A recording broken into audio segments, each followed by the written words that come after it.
You've probably been told to speak up your whole life. In class, at work, maybe even at dinner. And somewhere along the way, you started to wonder if being quiet was actually a problem.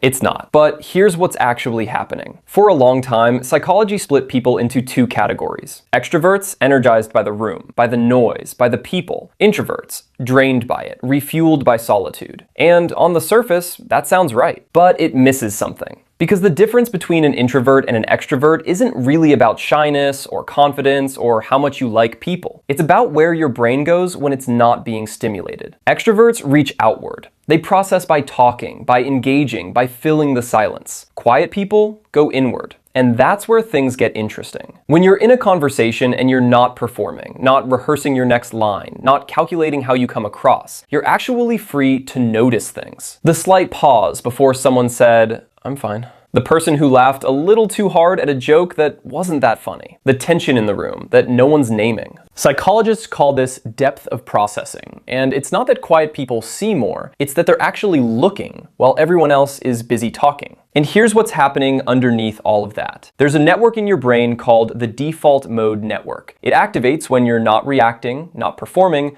not filling space with words.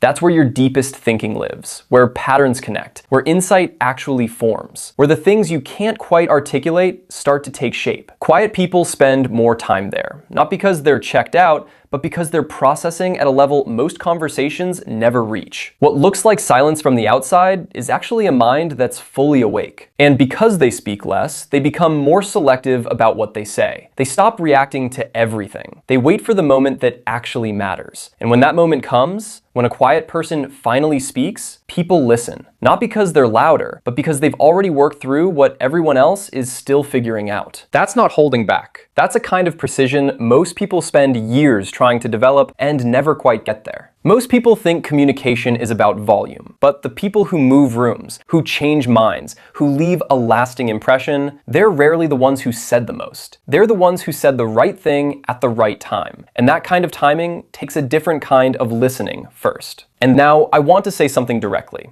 If you've spent years feeling like you needed to be more outgoing, more talkative, more on, I want you to hear this clearly. You don't. There is nothing wrong with being the person who watches before they speak, who thinks before they react, who finds loud social settings genuinely exhausting. That's not a flaw you need to fix, and it's not something you should be embarrassed about. It's simply the way your brain is wired, and it's wired for something most people overlook entirely. The world tends to reward the loudest voice in the room, but the quiet ones are usually the ones who actually understood what the room was saying. So stop trying to shrink yourself into someone more comfortable for other people. The quiet isn't the problem. It never was. Own it. Not as a limitation, but as the thing that makes how you think genuinely different.